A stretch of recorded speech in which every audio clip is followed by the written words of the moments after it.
खुशबू तू कलियां नाल मिला दित्ती, तू डुबदियां नू मत फड़ के वे ए दुनिया फेर दिखा दित्ती। मैं जिगरी सजना दे विचकार किनारे सड़क दे देखे, तेरे नैना दी लू मोरे प्यारे तड़प दे वेखे। नगीने लिश्क दे देखे, नतीजे रिस्क दे देखे, ते डर दे इंसान भी खुशी नाल थिरक दे देखे। मैं चमकदियां धुप्पां विच भी ये बदल कड़क दे देखे, तेरे नैना दी लू मूरे प्यारे तड़प दे वेखे। आ आ आ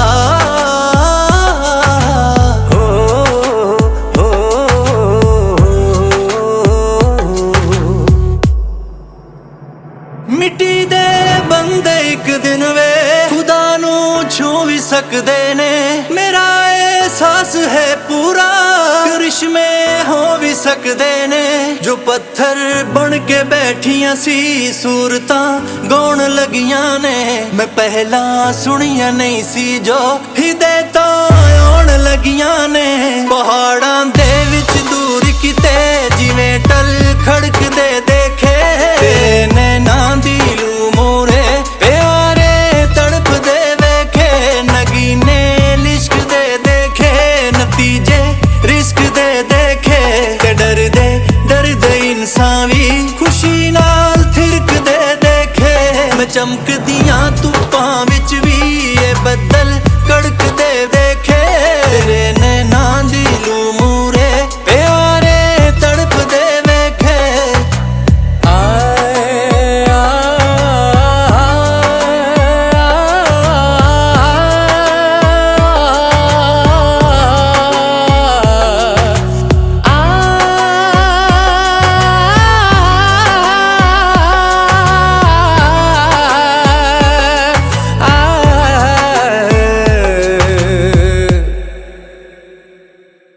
बेसिकली फेयर क्या है, ये हमारे जिस्म के अंदर जो है ना, हमारे दिमाग के अंदर, हमारी बॉडी के अंदर एक ऐसा मैकेनिज़्म बनाया हुआ है कुदरत ने, जिससे जो है ना हम जो ख़तरे वाली चीज़ें होती हैं उनका सामना करते हुए यानी कि हमें मदद मिलती है। फियर जो हर इंसान का एक नेचुरल रिस्पॉन्स होता है किसी भी फियरफुल ऑब्जेक्ट के रिगार्डिंग, जहाँ पे उसको माली जानी या किसी भी तरह का जो डर है वो आ जाए तो उसको फियर कहते हैं। लेकिन अगर यही कैफियत, यही इमोशन एक्सट्रीम पे चला जाए तो वो एक डिसऑर्डर की शक्ल इख्तियार कर लेता है। OCD, obsessive compulsive disorder. Obsessions होती हैं जो कंपल्शंस होती हैं, किस तरह एक बंदे की लाइफ को डिसफंक्शनल बना देती हैं। OCD जो है ना, जिसको ऑब्सेसिव कंपल्सिव डिसऑर्डर कहते हैं, एक साइकेट्रिक डिसऑर्डर है। ऑब्सेशंस क्या है? ऑब्सेशंस ऐसी सोचें हैं, ऐसे ख़यालात हैं, ऐसे तसव्वुरात हैं, ऐसी इमेजेस हैं जो कि हमारे दिमाग के अंदर बार बार आती हैं। अस्सलाम वालेकुम एंड वेलकम एवरीवन। आप देख रहे हैं you asked for it and I am your host doctor Ahmad Qadri. आज संडे का दिन एंड संडे स्पेशल में आपका खुशामद। तो आपको वेलकम करता हूँ मैं। और जो हमारे संडे स्पेशल का प्लान होता है कि हम अपने लास्ट वीक के जितने इंपॉर्टेंट टॉपिक्स होते हैं, जितने इंटरेस्टिंग टॉपिक्स होते हैं, जिनमें आपका क्वेश्चन रह गया हो, कोई क्वेरी हो, उनको एक बार दोबारा रिव्यू करते हैं और अपने एक्सपर्ट डॉक्टर शाह सवार के साथ डिस्कस करते हैं कि क्या उनमें इंसाइट हम दे सकते हैं, किस तरह आपके सवालों के जवाब दे सकते हैं। तो इसी तरह आज के दिन हम कुछ टॉपिक्स लेके आए हैं, लेकिन अपना शो आगाज़ करने से पहले मैं बताता जाऊँ, जो हमारा शो है यू आस्क्ड फॉर इट, ये ना सिर्फ संडे को बल्कि मंडे से लेके संडे तक, मतलब 7 दिन डेली बेसिस पे फ्रॉम 7 PM to 8 PM ये चलता है। और थ्रू आउट पाकिस्तान ये चलता है, मतलब कि लाहौर, इस्लामाबाद, कराची, 3 बिग जो शहर हैं पाकिस्तान के, तीनों से ब्रॉडकास्ट किया जाता है। डेज़ कुछ इस तरह डिवाइडेड हैं कि Saturday, Sunday, Monday and Tuesday, 4 दिन लाहौर विलिंग वेज से ये शो ब्रॉडकास्ट किया जाता है। इसी तरह on Wednesday Islamabad team take over करती है and on Thursdays and Fridays Karachi से ये शो ब्रॉडकास्ट किया जाता है। तो ऑल ओवर पाकिस्तान से फीडबैक आती है, ऑल ओवर जो अर्थ है, मतलब कि पूरी दुनिया ही जो हमारे शो को देखती है, अपनी फीडबैक देती है, कमेंट करती है, अपने क्वेश्चंस पूछती है। तो उनके क्वेश्चंस के लिए ही हम जो अपना शो करते हैं, ताकि एक अच्छे तरीके से साइंटिफिक बेसिस पे उनके क्वेश्चंस को सॉल्व किया जा सके, जवाब दिया जा सके। अच्छा, तो आज के जो शो के टॉपिक हैं, फर्स्ट टॉपिक से अगर स्टार्ट करें तो it is regarding fear and phobia. Fear जो हर इंसान का एक नेचुरल रिस्पॉन्स होता है किसी भी फियरफुल ऑब्जेक्ट के रिगार्डिंग, जहाँ पे उसको माली, जानी या किसी भी तरह का जो डर है वो आ जाए तो उसको फियर कहते हैं। लेकिन अगर यही कैफियत, यही इमोशन एक्सट्रीम पे चला जाए तो वो एक डिसऑर्डर की शक्ल इख्तियार कर लेता है, जिसे हम फोबिया का नाम देते हैं, मतलब कि खौफ का नाम देते हैं।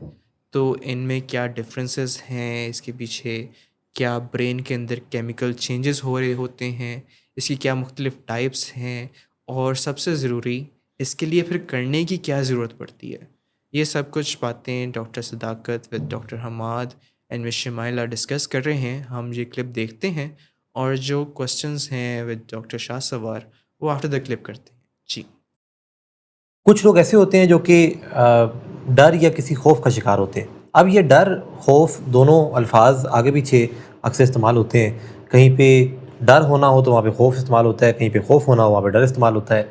ये डर और खौफ है क्या सर? डर खौफ एक चीज़, इसमें बहुत की ज़रूरत है, क्योंकि एक चीज़ बहुत भली है और दूसरी चीज़ बहुत भयानक है।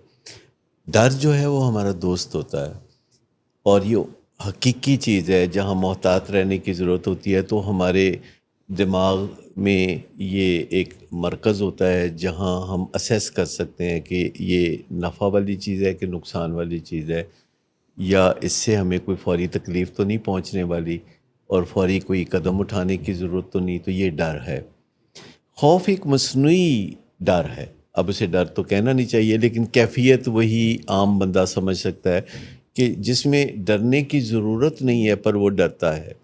जैसे अगर कोई आपके सामने ज़िंदा सांप लहराता हुआ जा रहा हो फर्श के ऊपर जहाँ आप मौजूद हैं, तो आपका डरना जो है वो बिल्कुल नॉर्मल बात है, आप अपने आप को बचा सकते हैं। लेकिन अगर टेलीविज़न स्क्रीन पर सांप बल खाते हुए जा रहा है और आपके रोंगटे खड़े हो जाते हैं, या आपका सांस रुक जाता है, या पसीने छूट जाते हैं, या आप फ्रीज़ हो जाते हैं, तो फिर ये खौफ है। सर इसको फोबिया क्या है देन? एक ही चीज़, यानी खौफ और फोबिया एक ही बात है, और फियर और डर एक ही चीज़ है। अब फोबिया एक ऐसी चीज़ है, इर्रेशनल है ना, मंतकी नहीं है, मंतक उसके खिलाफ है। जैसे कि आप आम तौर पर देखेंगे कि लोग कार में सफ़र करते हुए नहीं डरते, लेकिन हवाई जहाज़ में सफ़र करते हुए डरते हैं। जबकि मंतक ये कहती है कि तमाम सफ़र के जो तरीके हैं उसमें से जो हवाई जहाज़ का सफ़र है वो सबसे महफूज सफ़र माना जाता है। यानी स्टैट्स ये बताते हैं, अदाद व शुमार ये बताते हैं। लेकिन आप किसी को लेक्चर दे के इस चीज़ पे कायल नहीं कर सकते कि वो हवाई जहाज़ पे चढ़ने से खौफ ना खाए। आप किसी को अपना एक्सपीरियंस बता धक्का दे के भी आप किसी को जहाज़ में नहीं बैठा सकते। यानी ना तो लेक्चर से मसला हल होगा, ना ज़बरदस्ती हवाई सफ़र कराने से मसला हल होगा। ये कोई इन बिटवीन चीज़ है। जहाँ फोबियाज़ होते हैं वहाँ आपने लेक्चर्स और ज़बरदस्ती के दरमियान जो स्पेक्ट्रम है, जो बहुत बड़ा स्पेक्ट्रम है, जिसमें आप किसी को वो काम होते हुए दिखा सकते हैं जो वो नहीं कर सकता। आप किसी को दिखा सकते हैं कि दूसरे लोग वो काम कितनी आसानी से कर रहे हैं। आप किसी को उस काम से फेमिलियर कर दें तो उसको आसानी होगी। जैसे कि अगर कोई बंदा लिफ्ट में बैठने से घबराता है तो वो लिफ्ट के बाहर खड़े हो के आधा घंटा देखता रहे कि लोग आ रहे हैं, लोग जा रहे हैं, लोग आ रहे हैं, लोग जा रहे हैं, और कुछ भी ना करे, कुर्सी पे बैठ के देखता रहे, या एयरपोर्ट जाके तो फ्लाइटों को आते हुए और जाते हुए और लोगों को आते हुए और जाते हुए देखता रहे तो उसका जो खौफ है वो ख़त्म हो जाएगा और आहिस्ता आहिस्ता वो अमली तौर पर लिफ्ट में भी बैठ लेगा और जहाज़ में भी इसका मतलब बैठ ये ज़हनी इख्तरा है, ये हकीकत में इसका वजूद नहीं होता। का ना फोबियाज में ब्रेन आपका एग्जिजरेट कर रहा होता है और आपको थ्रेटन कर रहा होता है। इसके लिए बाकायदा एक्सपर्ट्स ये बताते हैं कि जब आप किसी फोबिया में होते हैं तो वो ब्रेन के केमिकल ऐसे जनरेट होते हैं कि वो आपको थ्रेटन फील के, जैसे सायरन्स बजा देना, उसके लिए एक टर्म यूज़ होती है कि कुछ ख़राब होने वाला है, कुछ हो जाएगा तो कुछ होके ही रहेगा।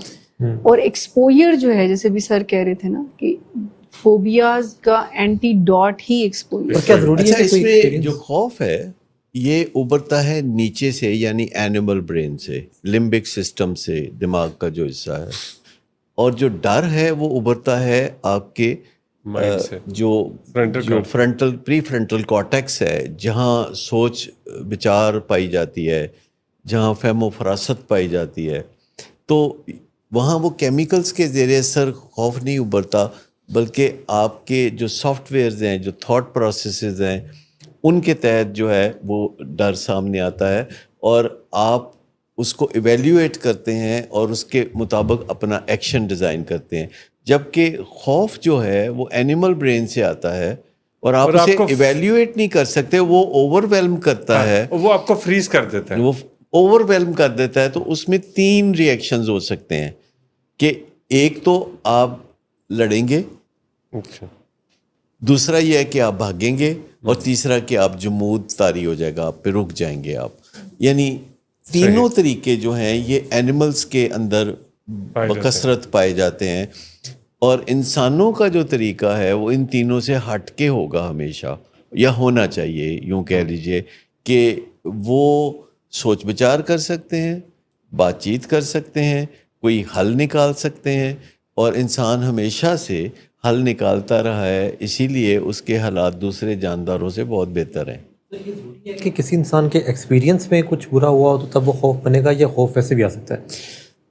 खौफ जो है इंसान ख़ुद से भी महसूस कर सकता है, और खौफ एक वन टाइम इंटेंस एक्सपीरियंस से भी हो सकता है। वन टाइम खौफ किसी सुनी सुनाई बात से भी हो सकता है। कोई आपको वाक़या सुनाता है, कोई बंदा एक वन टाइम कोई कहानी सुनाता है जिसका रावी भी वही है और उसका विटनेस भी वही है, और आप जब वो एक दफ़ा का वाक़या सुनते हैं, कोई बंदा आके सुनाता है जिसकी क्रेडिबिलिटी है आपके माइंड में, वो दोस्त हो सकता है, वो माँ बाप में से कोई हो सकता है, वो कोई टीचर हो सकता है, कोई भी बंदा जिसका आपके ऊपर कोई असर और रसूख है, जब वो एक कहानी सुनाता है तो वो कहानी बजाते खुद खौफ का मंबा बन सकती है।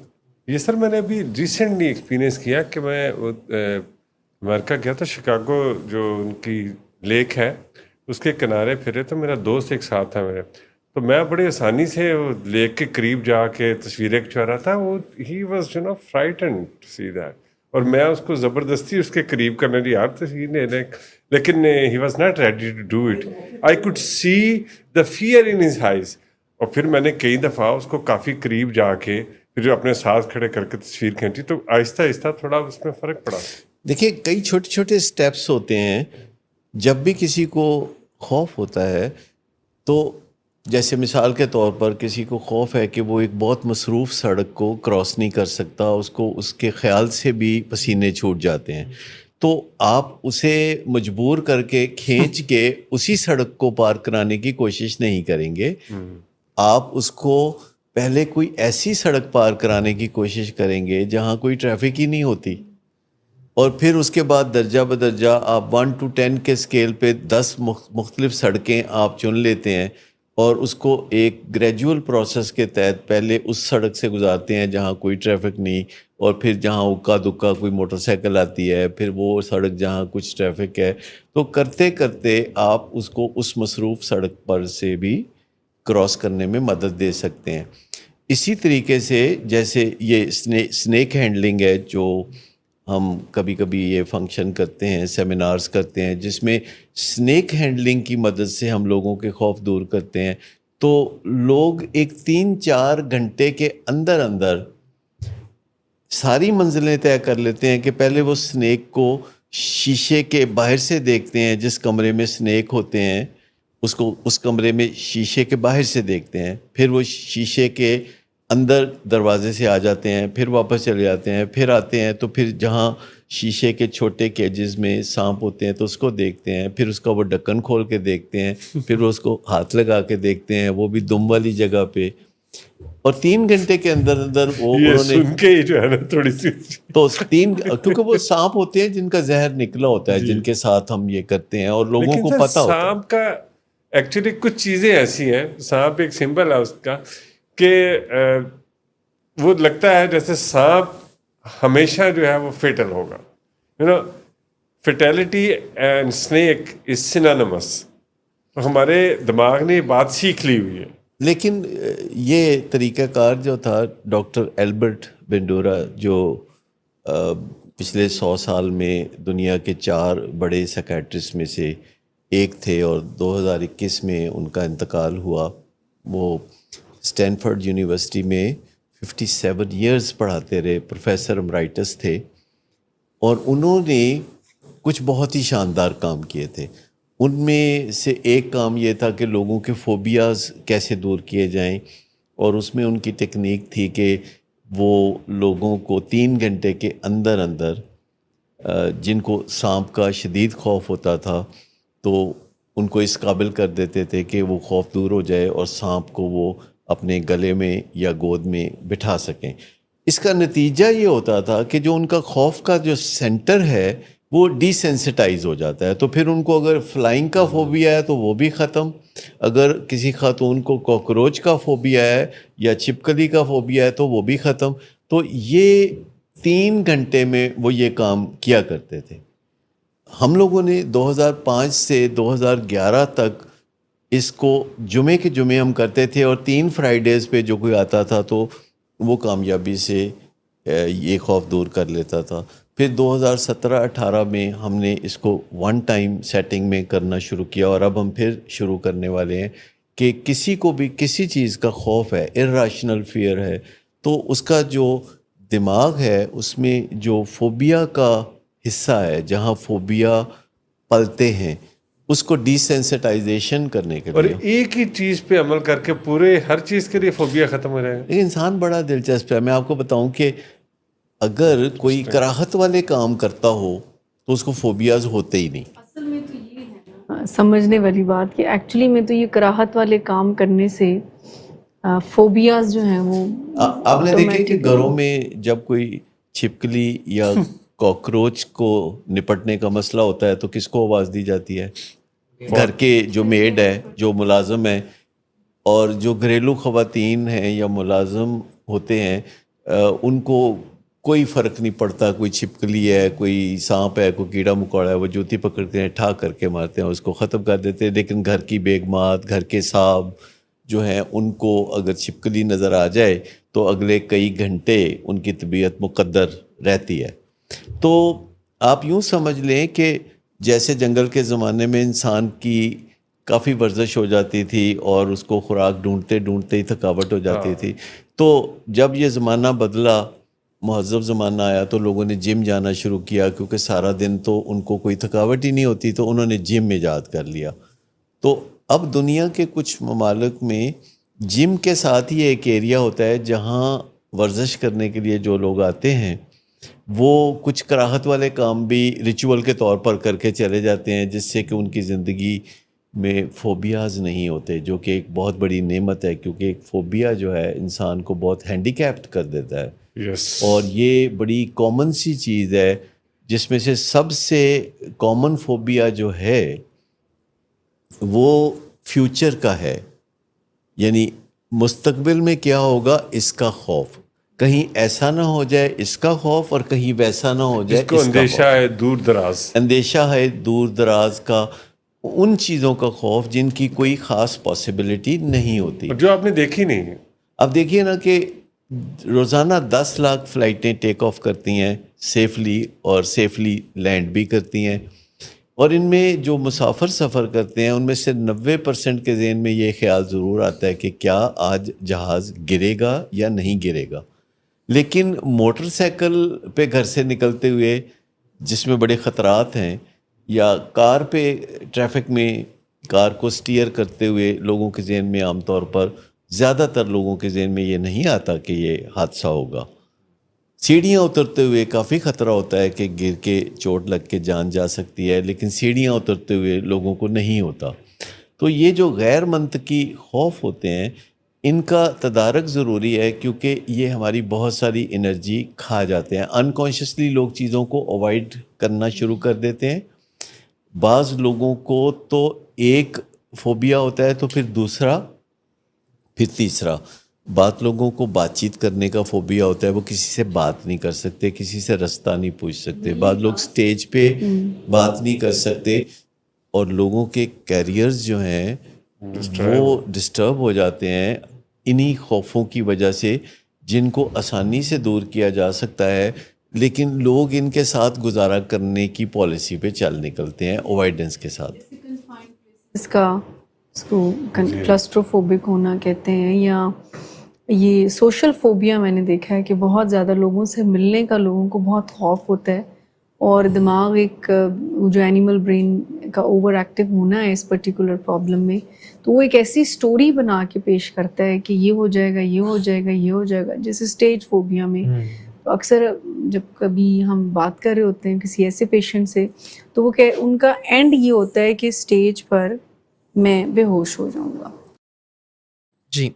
सो अभी हमने देखा doctor Sadaqat Ali and doctor Hamad discuss कर रहे थे रिगार्डिंग फियर एंड फोबिया, कि fear is a natural response, और इसी तरह फोबिया उसी नेचुरल रिस्पॉन्स का एग्जैजरेटेड जो डिसऑर्डर की नोयत अख्तियार कर लेता है, वो रिस्पॉन्स होता है। तो इसी के मतलब डॉक्टर शाहसवार से भी जानते हैं कि हम जो फ़ियर है और फोबिया है, इसको कैसे डिस्टिंग्विश कर सकते हैं, और इसके मुतल्लिक जो बायोकेमिस्ट्री है ब्रेन के अंदर, वो क्या क्या बातें ज़रूरी हैं, कोई टाइप्स भी हैं अगर इस तरह की, जिनको डिस्कस करना हमारे लिए ज़रूरी है, और एंड दी एंड क्या वो चीज़ें हो सकती हैं चीज़ा जिनमें हम मैनेजमेंट की बात कर सकें, कि किस तरह जो फ़ियर है अगर उसको भी बेहतर करने की ज़रूरत है, और फोबिया जिसको वाकई में बेहतर करने की ज़रूरत है, तो क्या किया जा सकता है। जी, थैंक यू डॉक्टर अहमद। अच्छा, एक फ़र्ज़ करें कि एक बंदा है जो कि सोया हुआ है, रात को उठता है, अचानक कमरे में उसके कोई इतनी ख़ास रोशनी नहीं है, उसको कोई सही तरह से नज़र नहीं आ रहा है, लेकिन उसको एक साया सा महसूस होता है। तो वो अचानक उसके दिल की धड़कन तेज़ हो जाती है, वो तरह तरह के ख़यालात उसके दिल में आते हैं। वो सोचता है कि शायद ये, अगर उसका बिलीफ ये है कि कोई जिन्नात वगैरह होते हैं, तो वो उसको समझता है, या वो समझता है कि शायद किसी चोर वगैरह का, या कोई बाहर से इंट्रूड कर गया घर के अंदर। तो इन सारी चीज़ों को देखते हुए उसकी दिल की धड़कन तेज़ होती है, सांस फूलता है और बेचैन होता है वो। लेकिन जैसे ही वो रोशनी जलाता है, बल्ब जलाता है, तो वो देखता है कि उधर कुछ भी नहीं है, और उसका सारा जो अलामतें आई होती हैं वो दूर हो जाती हैं। तो ये तो एक डर की कैफियत थी जिसको हम फेयर कहते हैं। बेसिकली फेयर क्या है, ये हमारे जिस्म के अंदर जो है ना, हमारे दिमाग के अंदर, हमारी बॉडी के अंदर एक ऐसा मैकेनिज़्म बनाया हुआ है कुदरत ने, जिससे जो है ना हम जो ख़तरे वाली चीज़ें होती हैं उनका सामना करते हुए, यानी कि हमें मदद मिलती है। यस, जो फाइट एंड फ्लाइट रिस्पॉन्स भी एक तरह से एक्टिवेट कर देते हैं। बिल्कुल। तो हमारे दिमाग के अंदर एक सेंटर है जिसको अमिगडाला कहते हैं, बादाम के साइज़ का। वो जो है ना हमारे मरकज़ तजल्लियात भी उसको कहते हैं। तो वो जो है ना हमारे दिमाग के अंदर जो है वो इमोशंस को प्रोड्यूस कर रहा होता है। तो खौफ भी एक इमोशन है जो कि वो प्रोड्यूस करता है ताकि हमें अलर्ट कर सके। वो क्या करता है, अमिगडाला जो है वो हाइपोथैलेमस को सिग्नल भेजता है। हाइपोथैलेमस जो है वो सिंपैथेटिक नर्वस सिस्टम को एक्टिवेट कर देता है। सिंपैथेटिक नर्वस सिस्टम क्या करता है, वो फाइट या फ्लाइट, मतलब कि जो आपको जिस खतरे का सामना करना पड़ा, या तो उससे लड़ो या उससे भाग जाओ। तो ये तो एक नॉर्मल जो कुदरत ने बनाया हुआ है हमारा एक मैकेनिज़्म, ये तो वो हो गया। लेकिन जब यही खौफ शदीद हो जाए, गैर मंतकी हो जाए, हद से बढ़ जाए, हमारी मामूलात ज़िंदगी के अंदर जो है उस डिस्टर्बेंस पैदा करने लग जाए, तो फिर ये फ़ोबिया बन जाता है, यानी कि खौफ बन जाता है। जब ये फिर ट्रांजिशन कर जाता है फ़ोबिया के अंदर, और इसकी डिफरेंट टाइप्स हो सकती हैं। कोई स्पेसिफिक फ़ोबिया हो सकता है, यानी कि किसी ख़ास चीज़ से आपको जो है ना वो एग्जैजरेटेड डर लगता है। जैसे कि पानी से कुछ लोगों को लग सकता है, जिसको हाइड्रोफोबिया कहते हैं, या कुछ लोगों को हाइट से डर लगता है जिसको एक्रोफोबिया कहते हैं। इसी तरह ये तो स्पेसिफिक टाइप, इसमें डिफरेंट चीज़ें हो सकती हैं। इसके अलावा जो है वो आपको, कुछ लोगों को मौत का बहुत ज़्यादा खौफ होता है, इसको थैनेटोफोबिया कहते हैं या डेथ एंग्जाइटी कहते हैं। यानी कि उनको इस चीज़ का खौफ होता है कि मरने के बाद क्या होगा, और जब मरते वक्त क्या होगा, जो मेरे पीछे रह जाएंगे उनका क्या होगा। यानी कि मौत के पूरे प्रोसेस को लेकर वो इसके इर्द गिर्द ही बहुत ज़्यादा डरे हुए होते हैं, उनकी ज़िंदगी फंक्शनली इम्पेयर हो चुकी होती है। इसी तरह सोशल फोबिया हो सकता है, जिसको अब सोशल एंग्जाइटी डिसऑर्डर कहते हैं, जिसके अंदर जो है वो इंसान को लोगों का सामना करने का खौफ होता है। यानी कि उसको लगता है कि लोग उसको जज करेंगे, उसके ऊपर तनकीद करेंगे, जिसकी वजह से वो लोगों का सामना करने से डरता है। तो अब अगर हम देखें कि इसके अलावा भी फ़ोबिया की टाइप्स हैं, तो अगर हम देखें कि इनकी वजह क्या बनती है कि क्यों जो है ना वो किसी को फ़ोबिया हो जाता है जबकि बाकी लोगों को नहीं होता। तो जो रिसर्च हमें बताती है कि वो ये बताती है कि जो पेशेंट है, यानी कि जिसको फ़ोबिया हो चुका है, उसकी अगर फैमिली हिस्ट्री हम जानें तो उसकी फैमिली में पीछे किसी ना किसी को इस तरह का मसला रहा होता है। तो इसका मतलब है कि जीन्स जो हैं वो रोल प्ले करते हैं विरासती तौर पर मुंतकली में इस फ़ोबिया की बीमारी का।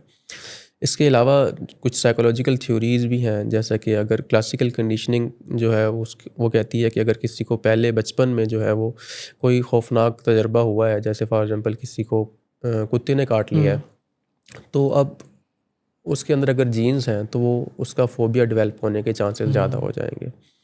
इसी तरह ऑब्जर्वेशनल कंडीशनिंग वो ये कहती है कि जैसे बच्चे जो हैं वो लर्न करते हैं अपने बड़ों को देखकर, इसी तरह वो देखते हैं कि अगर उनके जो बहन भाई हैं बड़े, या वालिदैन हैं, या रिश्तेदार हैं जिनको वो अपना मानते हैं बड़ा, तो अगर उनके अंदर कोई खौफ या फ़ोबिया है और वो उसको देखते हैं कि वो इस चीज़ से बहुत ज़्यादा खौफज़दा होता है, तो उनके अंदर भी डेवलप होने के चांसेस ज़्यादा होते हैं। इसी तरह फ्राइड जो है वो कहता है कि अनकॉन्शियस कन्फ्लिक्ट्स होते हैं जो कि अनरिजॉल्व्ड होते हैं, वो हमें फोबिक बना देते हैं। तो ये डिफरेंट थ्योरीज़ थी जिनके बेसिस के ऊपर जो है ना हम वो तय करते हैं कि क्या वजह हो सकती है कि फ़ोबिया किसी के अंदर डेवलप हो गया। जो फियर है वो किसके अंदर एग्जैजरेट हो के फ़ोबिया की शक्ल इख्तियार कर लेगा। बिल्कुल। अब फेयर और फोबिया का फ़र्क तो हमें पता चल गया कि फेयर जो है वो एक कुदरती रिस्पांस है, लेकिन जो फोबिया है वो उसकी एग्जैजरेटेड फॉर्म है। फेयर जो है उसकी जो इंटेंसिटी है वो कम होती है, जबकि फ़ोबिया जो है उसकी इंटेंसिटी बहुत ज़्यादा होती है। फेयर जो वो आमतौर पे आपको फंक्शनली इम्पेयर नहीं करता, लेकिन जो फ़ोबिया है वो आपको फंक्शनली इम्पेयर कर देता है। तो इसकी मैनेजमेंट के बारे में अगर बात करें तो सबसे पहले स्टेप जो है वो तो हमें ये एहसास होना चाहिए, कोई एजुकेट करना पेशेंट को, ये बहुत ज़रूरी है। उसको पता चले कि उसका मसला क्या है, ठीक है, किस ख़ास चीज़ से मसला हो रहा है। उसके बाद फिर डिफरेंट साइकोलॉजिकली अगर हम देखें तो CBT की टेक्निक है, यानी कि कॉग्निटिव बिहेवियरल थेरापी, जिसके अंदर मरीज़ को उसकी सोचों को रिकग्नाइज़ करना सिखाया जाता है कि वो अपनी इरेशनल थाट्स को रिकग्नाइज़ करे और फिर उसको जो है ना वो नेगेटिव थाट्स को काउंटर करे, पॉजिटिव थाट्स से रिप्लेस करे, और जो है ना इससे उसके अंदर बेहतरी आती है, बिहेवियर चेंज होता है। दूसरा जो है वो एक्सपोजर थेरापी है, जिसके अंदर जो है वो मरीज़ को जिस चीज़ से खौफ होता है उसका आहिस्ता आहिस्ता जो है ना वो एक्सपोजर करवाया जाता है। फॉर एग्ज़ाम्पल अगर किसी को लिफ्ट में जाने से खौफ आता है तो स्टेप वाइज इस अप्रोच को लेके ही चला जाता है। जैसे कि पहले जो है वो आप मरीज़ को लिफ्ट की तस्वीर दिखा देते हैं, ठीक है, अगले स्टेप में आप लिफ्ट के पास ले जाते हैं, और उससे अगले स्टेप में आप जो है ना वो लिफ्ट के अंदर लेके जाते हैं, लेकिन लिफ्ट को चलाते नहीं है। उससे अगले स्टेप के अंदर आप लिफ्ट के अंदर ट्रैवल भी कर लेते हैं। ग्रेडेड एक्सपोजर हो गया। तो इसमें जो है ना वो वर्चुअल रियलिटी से भी हेल्प ली जा सकती है, जिसके अंदर वो आपको लगता है कि आप रियल एक्सपीरियंस कर रहे हैं, और लोगों को उस दौरान भी एंग्जाइटी होती है और खौफ पैदा होता है, जिस्मानी अलामात वगैरह सारा कुछ आती हैं। तो जब वो अलामात आ रही होती हैं तो जो काउंसलर होता है या जो उनका थेरापिस्ट होता है वो उनकी हेल्प करता है डिफरेंट टेक्निक से, जैसा कि ब्रीदिंग एक्सरसाइज से, माइंडफुलनेस से उनको डिस्ट्रैक्ट करने की कोशिश करता है, रिलैक्स करने की हाँ कोशिश रिलैक्स करने की करते हैं। कोशिश करता है ताकि जो उनके अलामात हैं वो बेहतर हो सके। इसी तरह सिस्टेमिक डिसेंसिटाइजेशन की टेक्निक है, और अगर इन चीज़ों से हेल्प नहीं हो रही या अलामात बहुत शदीद हैं तो इनके साथ साथ हम मेडिकेशन की हेल्प भी लेते हैं, जिसके अंदर जो है वो हम SSRIs लेते हैं, हेल्प उनसे लेते हैं, या फिर बीटा ब्लॉकर से आर्जी तौर पर हेल्प ली जा सकती है, या कुछ ख़ास केसेस के अंदर under supervision for short duration of time हम बेंजोडाइज़ेपिन से भी हेल्प ले सकते हैं। तो अब जो फ़ोबिया है इसकी अलामात क्या हो सकती हैं? इसकी अलामात फ़िज़िकल भी हो सकती हैं, साइकोलॉजिकल भी हो सकती हैं। अब फ़िज़िकल अलामात के अंदर जैसे हमने पहले डिस्कस किया कि फ़ाइट और फ्लाइट जो है वो हमारी बॉडी उस मोड के अंदर जाती है, तो वो जब उस मोड के अंदर जाती है तो हमारे दिल की धड़कन तेज़ हो जाती है, पैल्पिटेशंस होती हैं, हमारी सांसें फूलने लगती हैं, सांस फूलने के साथ साथ कपकपी तारी होती है जिस्म के अंदर, और कुछ लोगों को मतली की कैफियत हो सकती है, या कुछ लोगों को जो है ना वो बहुत ज़्यादा खौफ होता है और वो उस दौरान बेहोश भी हो सकते हैं। इसी तरह साइकोलॉजिकल सिम्टम्स के अंदर जो है वो शदीद बेचैनी होती है, ज़हनी उलझन होती है, बंदे को डर लग रहा होता है कि वो अभी उसका कंट्रोल ख़त्म हो जाएगा खौफ की वजह से, और इसकी वजह से वो फिर अवॉइड भी करना शुरू कर देते हैं। फॉर एग्ज़ाम्पल अगर किसी को लिफ्ट में जाने से या फिर किसी कुत्ते से वो फ़ोबिया डेवलप हो गया तो हो सकता है कि वो फिर घर ही ना छोड़ें अपना, कि बाहर पता नहीं कोई कुत्ता मिल जाएगा, कोई लिफ्ट में जाना पड़ सकता है। इस तरह की बिल्डिंग्स अवॉइड करना शुरू कर दी, इस तरह की मीटिंग्स अवॉइड करना शुरू कर दी, मतलब कि जिससे उनकी जो लाइफ की फंक्शनैलिटी है वो ख़राब होना शुरू हो गई है। बिल्कुल। जैसे वो अवॉइड करते हैं, जो उनका रिस्पांस होता है वो आउट ऑफ प्रोपोर्शन होता है, मतलब कि अगर आप सांप से डर तो बहुत सारे लोगों को लगता है, लेकिन उनको जो डर लग रहा होता है, जिस फोबिक पेशेंट होता है जिसको फोबिया का मसला होता है, उसको आउट ऑफ प्रोपोर्शन होता है, मतलब जितना बाकी लोगों को लग रहा होता है उसको उतना नहीं लग रहा होता। फॉर एग्जाम्पल उसको तस्वीर देख के डर लगने लग गया है और अभी उसने देखा भी नहीं है रियल के अंदर। तो इसके अलावा फंक्शनल इम्पेयरमेंट आ रही होती है, और इसको हम डायग्नोसिस के लिए हमें जो है ना वो 6 मंथ्स का टाइम ड्यूरेशन चाहिए होता है, कि अगर पेशेंट के अंदर जो है ना वो ये अलामात जो हैं, सिम्टम्स जो आ रही हैं किसी स्पेसिफिक चीज़ के साथ, वो 6 महीने या इससे ज़्यादा रह रही हैं तो फिर हम डायग्नोस करते हैं। और इसमें ये भी होता है कि अगर किसी ऑब्जेक्ट से जो है ना वो किसी को फोबिया हो रहा है तो हर दफ़ा उस ऑब्जेक्ट का सामना करने से उसको फोबिया होता है, उसकी वही अलामात आती हैं, तो ये भी एक डायग्नोस्टिक क्राइटेरिया में शामिल है इस फोबिया को डायग्नोस करने के लिए। सही। तो ये बातें थी सारी रिगार्डिंग फोबिया। फियर जो एक नेचुरल रिस्पॉन्स है, उसकी एग्जैजरेटेड डिसऑर्डर्ड फॉर्म फोबिया बन जाती है। उसके मतलब हमने डिफरेंट टाइप्स भी जानी और मैनेजमेंट भी जानी। अभी लेते हैं एक छोटा सा break.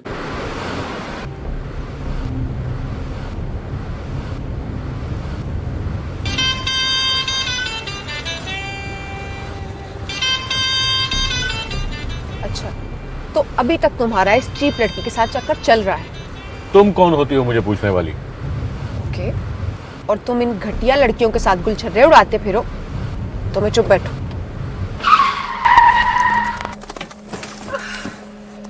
Get out.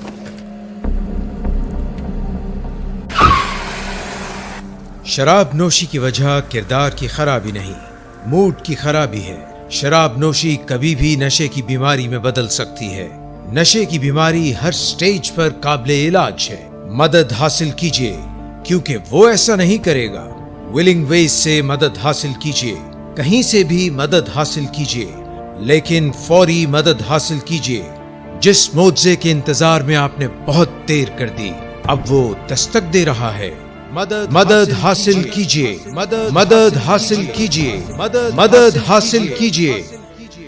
So welcome back, and आप देख रहे हैं you asked for it. And आज संडे स्पेशल शो में हमने ब्रेक पे जाने से पहले डिस्कस किया all about fear and phobia, मतलब कि डर और खौफ में क्या फ़र्क है। यूजुअली ये दोनों अल्फाज इंटरचेंजेबली यूज़ किए जाते हैं, लेकिन हमने जाना कि बहुत डिफरेंस है। एक नेचुरल रिस्पॉन्स है और एक डिसऑर्डर है जिसको मैनेज करने की, जिसको कंट्रोल करने की, जिसको इलाज करवाने की ज़रूरत है।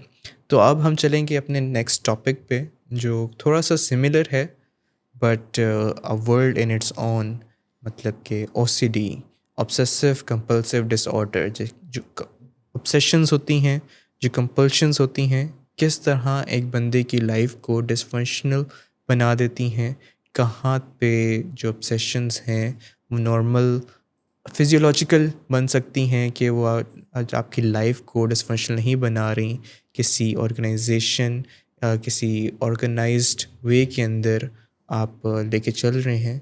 लेकिन वो क्या फ़ाइन लाइन है, इसको हम जानेंगे फ्रॉम आर कराची टीम, जिन्होंने इसके मतलब एक शो भी किया था, आपका उसके मतलब फीडबैक था। तो हम ये क्लिप देखते हैं और उसके मतलब जो डॉक्टर शाहसवार से क्वेश्चंस हैं वो आफ्टर द क्लिप करेंगे। जी hello viewers, welcome back to the show. हम बात कर रहे थे थीम्स और टाइप्स पर। तो डॉक्टर वजाहत, मैं आपसे पूछूंगी कि आजकल बहुत कॉमन है कि मोरल ऑब्सेशंस, ये क्या होती हैं?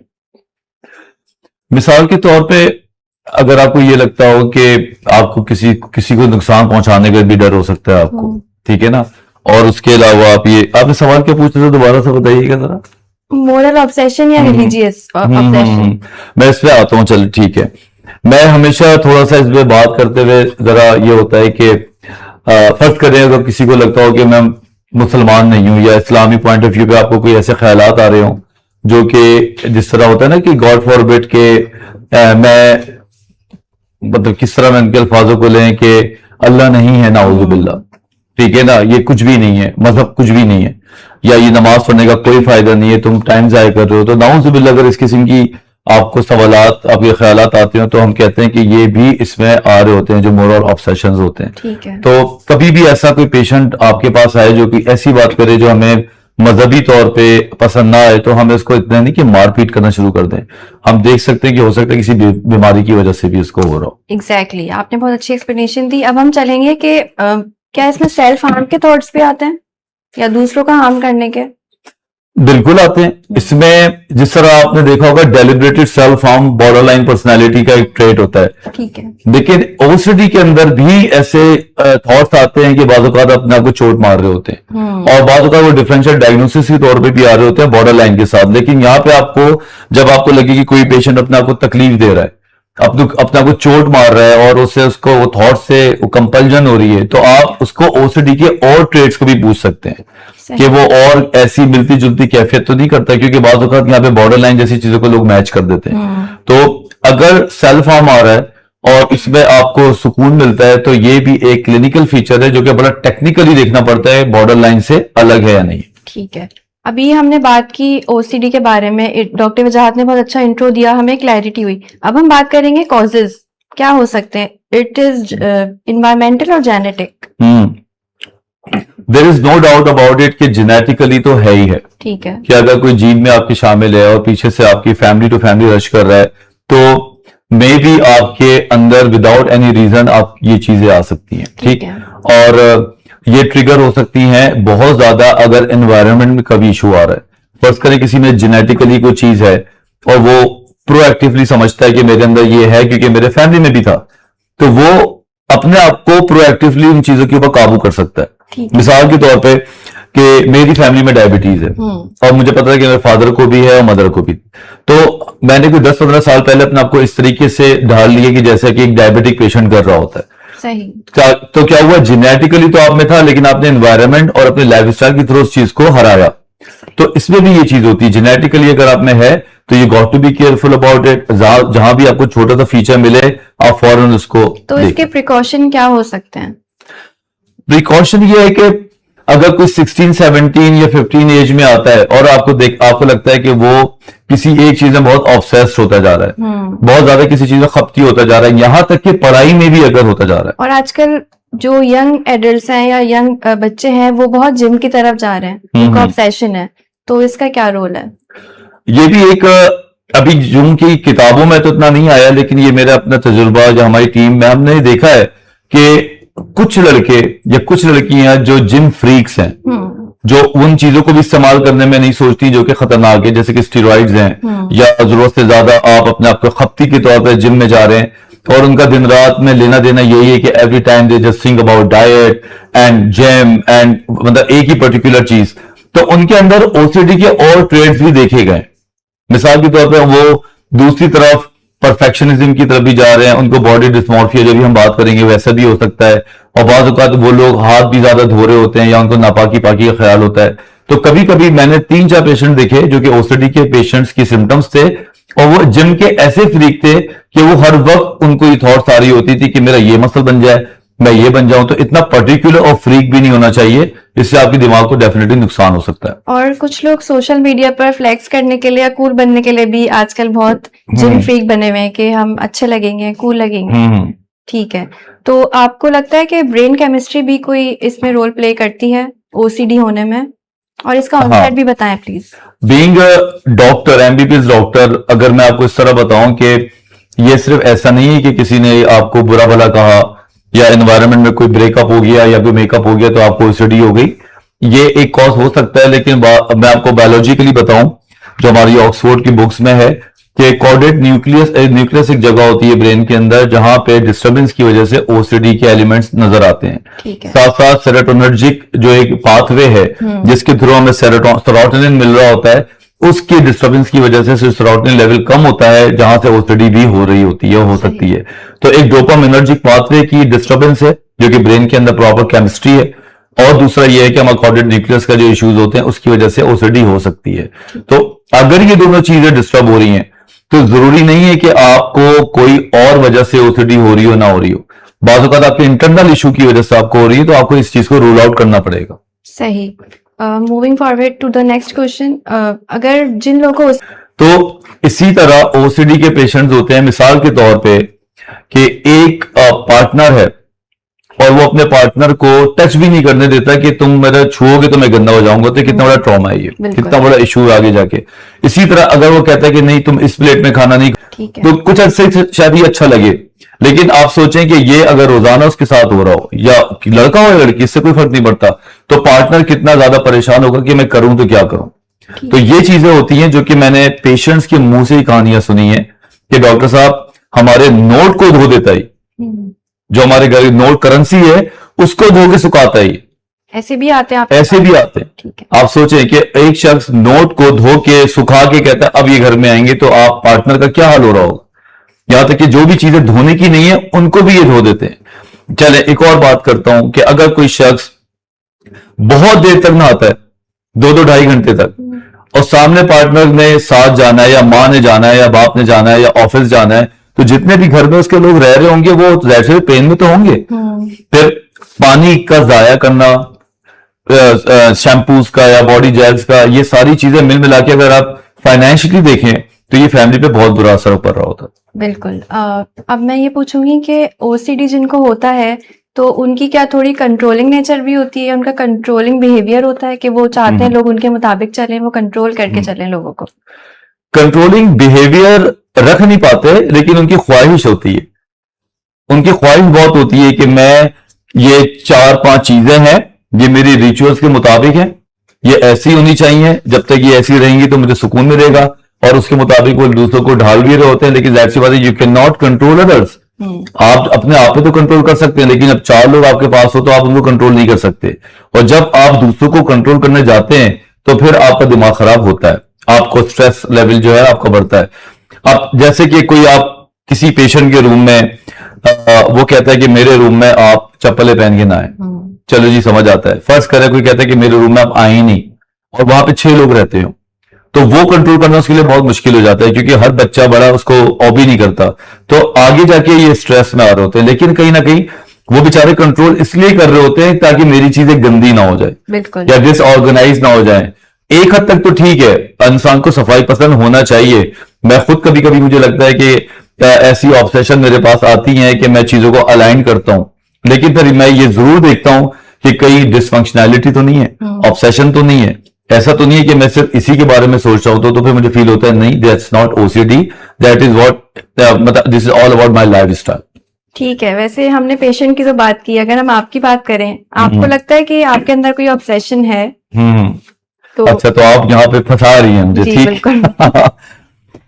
यस, आई थिंक मुझे जिम की एडिक्शन है, एक्सरसाइज की, जिम जाने की, और अगर मैं वो नहीं जाता तो मुझे मेरे अंदर एक ऑब्सेशन सा जागता है और मुझे लगता है कि कुछ कमी है, और फिर मैं सोचता रहता हूँ, यहाँ तक कि कहीं मुझे किसी दावत में जाना होता है, या हॉस्पिटल आना होता है तो मैं जिम के टाइम को उसके टाइम से सेट जरूर करता हूँ। पहला काम मेरा ये होता है।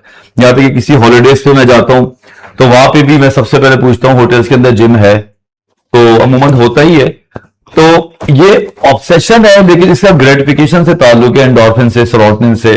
तो मुझे लगता है that's not a bad idea. लेकिन फर्ज करें आप जिम ही करते रहे पूरे दिन या आप पढ़ाई करते रहे, तो मेरे ख्याल से वो ज्यादा है। तो हल्का फुल्का ऑब्सेशन है मुझमें, जिसमें सफाई का भी है, थोड़ा सा अपने हिसाब से चीजों को चलाने का भी है। बट थैंक गॉड इतना नहीं है कि जो हमने अभी अर्लियर बात की कि ओसीडी की जो डायग्नोस्टिक क्राइटेरिया लाइक आपकी फंक्शनैलिटी डिस्टर्ब नहीं हो रही, जी विच जी इज गुड। अच्छा, बीइंग अ साइकोलॉजिस्ट मैंने बहुत सुना है कि रिचुअल ऑब्सेशन होती है, हाँ ऑब्सेशनल रिचुअल, इसके बारे में बिल्कुल। आप थोड़ा बताएंगे? ये अगर कोई फुल ब्लोन ओसीडी का पेशेंट आए या आप उससे बात करें या फैमिली मेंबर से, तो उसकी फैमिली बताती है कि ये 1 2 3 4 5 6 7 इसी तरह करता है ये काम। अगर किसी चीज को रखेगा तो पहले ये करेगा, ये करेगा, ये करेगा। अगर इसमें जरा सी तरतीब खराब आ जाए तो दोबारा करते हो, सही। ठीक है। और अगर इनकी गिनती में अगर ये जिस तरह 1 2 3 करके गिन रहे हो, कोई डिस्टर्ब कर दे तो कहते हैं तुमने मुझे डिस्टर्ब क्यों किया, और वो दोबारा से वो काउंट करते हैं। इसी तरह जब वो घर से निकलते हैं, बिल्कुल भी नहीं, कतई नहीं ओसीडी हेल्दी है। कोई भी चीज आप जरूरत से ज्यादा करें, आप उसमें बहुत ज्यादा इन्वॉल्व होकर अपने स्ट्रेस लेवल पे पहुंच जाएं, तो ये कोई अच्छा आइडिया नहीं है। हर चीज का जो एक किस्म की मीडियोकर जो एक मिडिल एक होता है ना एज, वहां पे रहना बहुत जरूरी है। अगर आप उनको भलाइए, हम उनको भी मना करते हैं, जो बहुत ज्यादा पढ़ के अपने ओसीडी को एक्सट्रीम लेवल पे ले जाते हैं। तो कोई भी चीज beyond the limit is not good. अच्छा, मैं एक और क्वेश्चन करूंगी। अगर किसी को ऑब्सेशन आ रही है कि मुझे हैंड वॉश करना है, अब वो नहीं कर पा रहा, बिजी है, मीटिंग में है या क्लासरूम में है, तो फिर वो अपने आप को किस तरह सेटिस्फाई करेगा? अगर तो वो हल्का फुल्का ट्रीटमेंट में है या उसको बताया गया है कि ट्रीटमेंट ऐसी है, तो वो तो अपने अंदर वो दूसरी थॉट्स को पैदा कर सकता है, ठीक है ना, कि नहीं इतना गंदा नहीं है, या अपने थॉट्स को कन्फ्रंट कर सकता है, या वो ये कह सकता है कि भाई मुझे तो ऑब्सेसिव कंपल्सिव डिसऑर्डर है, तो ये तो मेरी थॉट नहीं है, ये बीमारी की थॉट है, मैं कंट्रोल करूं। लेकिन अगर कोई इलाज में ही नहीं है और उसको डिजीज कॉन्सेप्ट कहीं नहीं पता, उसको पता ही नहीं कि ओसीडी है क्या, वो तो फिर जाता है, वो तो बेचारा परेशान हो जाता है। वो सबसे पहले क्या करेगा, वो उस चीज से छोड़ छाड़ के हाथ धोने जा सकता है। सही। इसी को डिसफंक्शनैलिटी कहते हैं। वो उसी चीज को इतना ज्यादा परेशान हो जाएगा कि उसकी शक्ल पे आ जाएगा कि लोग उसको बोलेंगे कि भाई व्हाट्स रॉन्ग विद यू, इतना ज्यादा बेचैन नजर आएगा, एंशियस नजर आएगा, और उस बीच में वो जाके हाथ धो लेगा, क्योंकि उसको तो आइडिया ही नहीं है ना कि ये थॉट आ क्यों रहा है। उसको तो रियल में ये लग रहा है कि मेरे हाथ गंदे हैं या मेरे साथ कुछ गलत हो रहा है। तो उसका इलाज, उसको सीबीटी करना बहुत जरूरी है टू गेट टू नो कि आगे मसला क्या है। तो अभी हमने क्लिप देखा जिसके अंदर डॉक्टर वजाहत और मिस तैयबा डिस्कस कर रहे थे रिगार्डिंग ओसीडी के ऑब्सेसिव कंपल्सिव डिसऑर्डर के अंदर किस तरह वो ऑब्सेशंस, जो अनवांटेड थॉट्स हैं, जो रिपीटेटिव थिंकिंग है, वो कैसे आती है और एक कंपल्शन के अंदर कन्वर्ट होती है। मतलब कि उन थॉट्स की वजह से कुछ बिहेवियर्स करने पे जो पेशेंट है वो बढ़ जाता है और उन बिहेवियर्स को करके रिलीफ हासिल करता है। क्या होता है जब वो रिलीफ नहीं हासिल कर पाता? फॉर एग्ज़ाम्पल, अगर उसने हाथ धोना है लेकिन वो किसी मीटिंग के अंदर है, तो किस तरह उसको बेचैनी के साइन सिम्टम्स आएंगे। ये सारी बातें डॉक्टर वजाहत डिस्कस कर रहे थे। इसके साथ ही कुछ टाइप्स को डिस्कस किया उन्होंने, और आखिर पे जो मैनेजमेंट थी। तो अभी हम डॉक्टर शाहसवार से पूछेंगे कि ब्रीफली हमारी ऑडियंस को, हमारे व्यूअर्स को एक्सप्लेन कर दें इन लेमन टर्म्स के जो ओसीडी है, व्हाट इट इज़ एग्जैक्टली, जो ब्रेन के अंदर सारी बायोकेमिस्ट्री चल रही होती है, इसके वेरिएंट्स, जो मेजर टाइप्स हैं वो क्या हैं, और इन दी एंड हम मेडिकली और जो साइकोलॉजिकली क्या ट्रीटमेंट अपना सकते हैं। जी डॉक्टर अहमद, ओसीडी जो है ना, जिसको ऑब्सेसिव कंपल्सिव डिसऑर्डर कहते हैं, एक साइकेट्रिक डिसऑर्डर है। अब अगर इसको हम थोड़ा सा ब्रेक डाउन करें तो ऑब्सेशंस हैं इसके अंदर और कंपल्शंस हैं, दो पार्ट्स हैं इसके।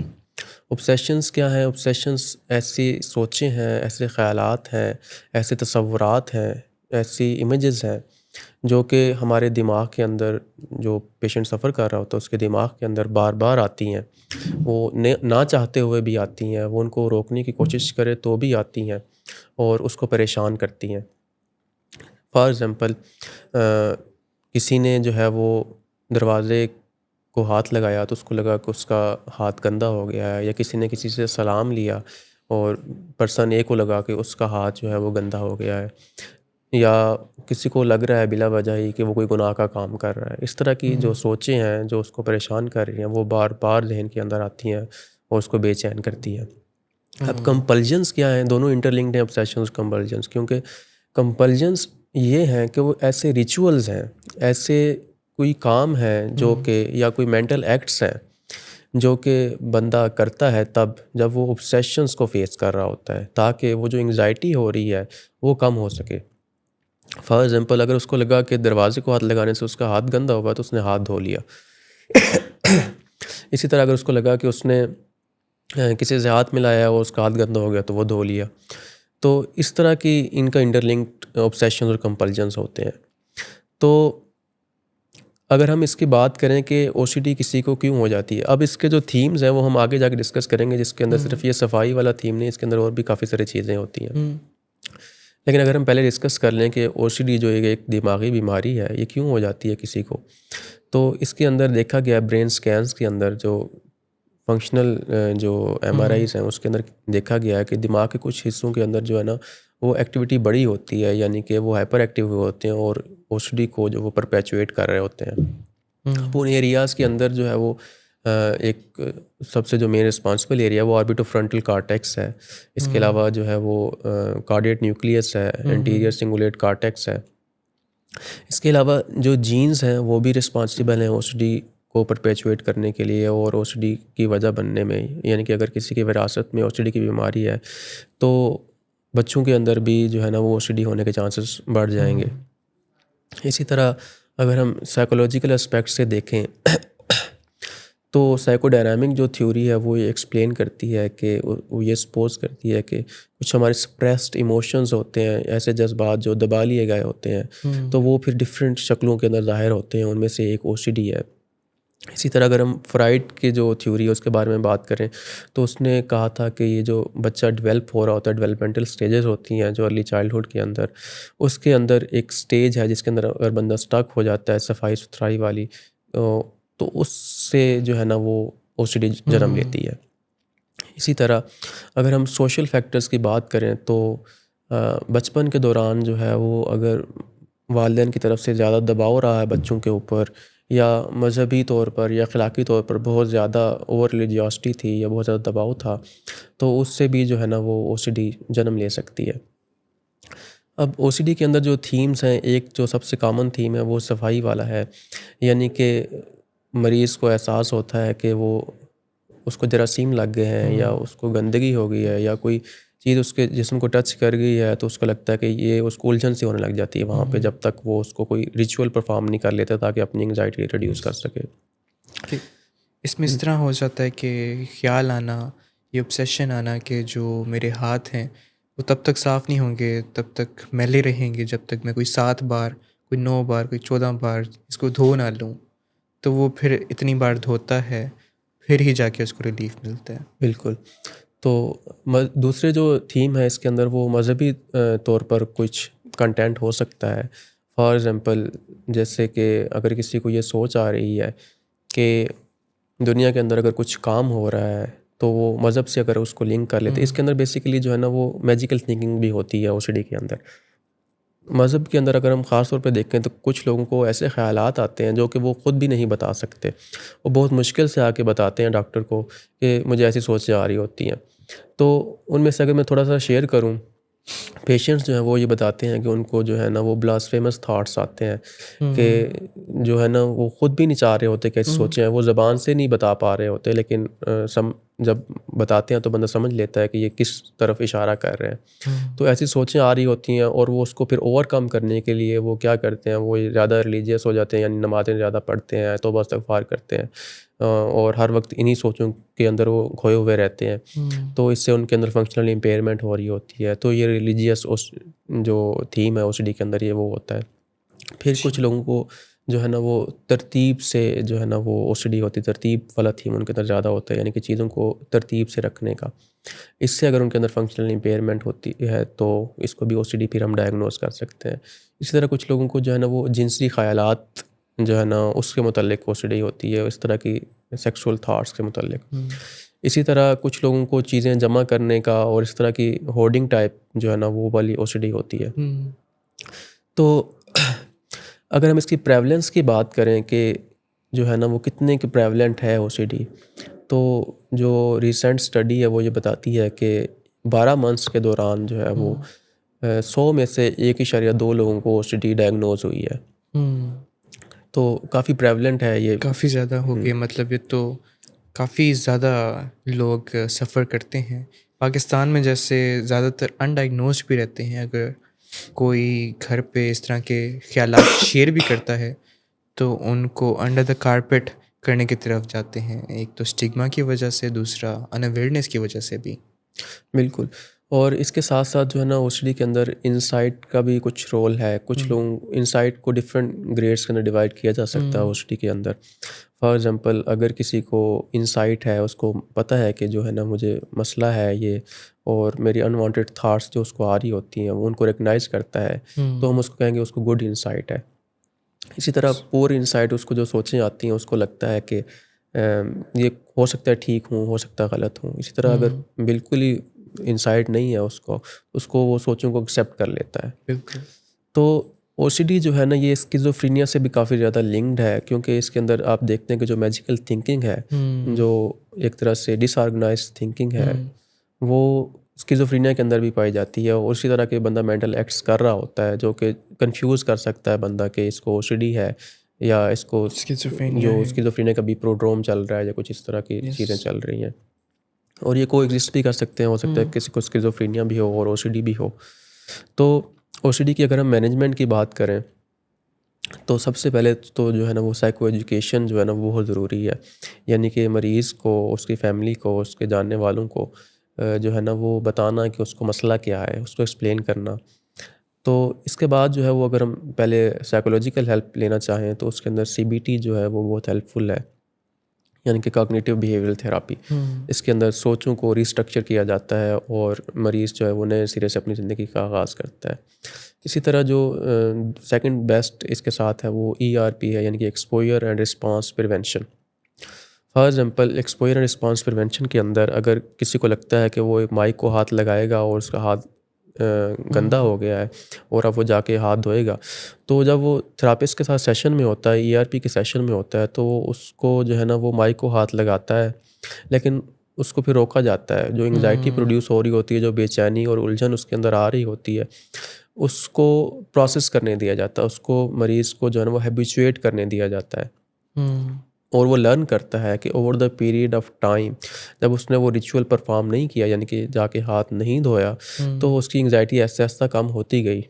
ठीक है, तो ये एक एक्सटिंक्शन टाइप ऑफ लर्निंग है, यानी कि मरीज़ को पता चलता है कि वो जो कैटास्ट्रॉफिक सोच रहा था कि कुछ बहुत बुरा हो जाएगा या कुछ भी हो सकता है, तो वो नहीं हुआ जब उसने ओवर द टाइम जो है ना वो ये चीज़ नहीं की जो भी उसने कंपल्शन करनी थी। तो ERP जो है वो बहुत इफ़ेक्टिव है इसके अंदर। इसी तरह जो 4 आवर्स जो टेक्निक है वो भी बहुत हेल्पफुल है, जिसके अंदर सबसे पहले तो है ना वो आप रीलेबल करते हैं अपनी सोचों को। यानी कि जो आपको सोचें आ रही हैं उसको आप रीलेबल करते हैं इस तरह से कि आप डिफ्रेंशिएट करते हैं कि ये वाली जो सोचें हैं ये अलग हैं और मैं अलग हूँ। तो आप उन सोचों को फॉर एग्जांपल उनको आप OCD का नाम दे देते हैं, कोई लेबल लगा देते हैं उनको।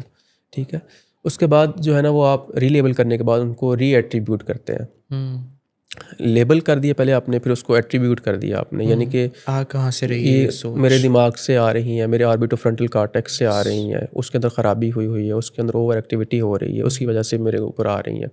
फिर आप रीफोकस करते हैं, फिर आप देखते हैं कि मेरे लिए ज़्यादा ज़रूरी काम क्या है। अभी फॉर एग्जांपल मैं शो कर रहा हूँ, तो मेरे लिए अभी ज़्यादा ज़रूरी काम ये है कि मैं शो करूँ, बजाय इसके कि मैं अभी जाके हाथ धो लूँ, और मैंने माइक को हाथ लगाया था तो मैं जाके हाथ धोने लग जाऊँ। तो मैं ये सोचता हूँ कि अच्छा मैंने अब डिसीजन लेना है कि मैंने क्या करना है।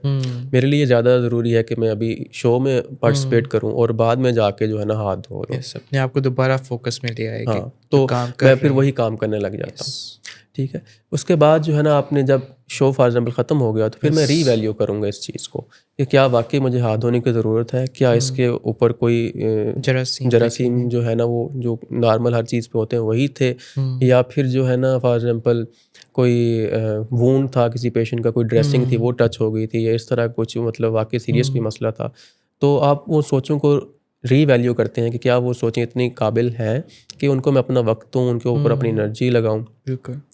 तो इस तरह आप जो है ना 4 आवर्स के ज़रिए जो है ना ओसीडी को टैकल करते हैं। इसके साथ साथ ये तो साइकोलॉजिकल एस्पेक्ट हो गया और ये बहुत इफ़ेक्टिव है ओसीडी को ट्रीट करने के अंदर। इसके साथ जो आगे चल के फार्माकोथेरेपी की अगर हम हेल्प लें तो वो भी बहुत हेल्पफुल है इसके अंदर। तो उसके अंदर सबसे पहले जो है ना वो SSRIs जो हैं वो प्रेस्क्राइब की जाती हैं पेशेंट्स को और उससे बहुत अच्छे रिजल्ट्स आते हैं। अगर SSRI से नहीं आती तो फिर नेक्स्ट स्टेज के अंदर हम SNRIs के ऊपर शिफ्ट कर जाते हैं। अगर उनसे भी नहीं रिजल्ट्स आ रहे तो फिर हम साथ में ऑगमेंटेशन थेरेपी जैसे कि फॉर एग्जांपल एंटीसाइकोटिक्स जो है ना वो दे सकते हैं। तो इसमें ज़रूरी ये है कि हम जो है ना इन सोचों को जो हमें या किसी भी हमारे अजीज़ को तंग कर रही हैं उनको कोई ऐसा ना समझें कि ये खुद कर रहा है या ये खुद कंट्रोल क्यों नहीं करता, ये ऐसे क्यों कर रहा है। बजाय इसके कि हम उसको बीमारी समझें और उसकी हेल्प करें। जब उसका ट्रीटमेंट मौजूद है जो कि साइंटिफिकली प्रूवन है, एविडेंस बेस्ड है, तो हम क्यों ना उससे फ़ायदा उठाएं। बिल्कुल। हमें उसको एक तो तहमत लगाने की ज़रूरत नहीं है, एक तरह से लेबल लगाने की ज़रूरत नहीं है कि ये तो है ही ऐसा, ये इसने क्या कह दिया। तो हम बीमारी को बीमारी जानें और बीमारियों का जो इलाज होता है इलाज की तरफ लेके आएँ। तो यही हमारा मैसेज होता है जो हमारा शो है यू आस्क्ड फॉर इट, कि हम बीमारियों की अवेयरनेस का प्रोग्राम जारी रखते हैं और ये प्रोग्राम डेली बेसिस पे फ्रॉम 7 PM to 8 PM जारी रहता है। जितनी भी साइकेट्रिक इलनेसेस हैं उनके अलावा भी जो रोज़मर्रा की ज़िंदगी के अंदर परेशानियाँ आती हैं, रोज़मर्रा की ज़िंदगी के अंदर कुछ टॉपिक्स अनडिस्कस्ड रह जाते हैं, वो सारे टॉपिक्स डिस्कस किए जाते हैं। डॉक्टर सदाकत अली, मैं शुमाइला, मैं ख़ुद और हमारे विलिंग वेज इस्लामाबाद की टीम, विलिंग वेज कराची की टीम, नासिमाबाद, क्लिफ्टन, सारी टीम्स मिल के इस प्रोग्राम के अंदर शामिल होती हैं और अपना मैसेज आप तक पहुंचाती हैं। तो आज के दिन का हमारा जो शो था वो इधर तक ही, जो OCD के मुतल्लिक सारी बातें थी कि किस तरह एक बीमारी की वजह से एक इंसान क्या क्या सोचें, क्या क्या बिहेवियर्स कर सकता है। तो उस बीमारी को प्रॉपर्ली मैनेज करना, प्रॉपर्ली ट्रीट करना ही बेहतरी है। उम्मीद है कि सब ने इससे सीखा होगा और अपनी भी फीडबैक हम तक पहुंचाएं आप। अगर कोई आपका इनपुट है, कोई क्वेश्चन रह गया हो, फिर भी कोई क्वेरी हो, तो 24/7 हमारा व्हाट्सएप नंबर मौजूद होता है, अवेलेबल होता है। आप उस पर टेक्स्ट कर सकते हैं, कॉल कर सकते हैं। और इसी तरह हमारा फेसबुक और यूट्यूब चैनल है जिस पे आप कमेंट कर सकते हैं, वीडियोस पे कमेंट कर सकते हैं, ताकि हम आपके कमेंट्स को भी, आपके इनपुट्स को भी, आपके क्वेश्चंस को भी अपने शो का पार्ट बनाते रहें। तो आज के लिए इतना ही।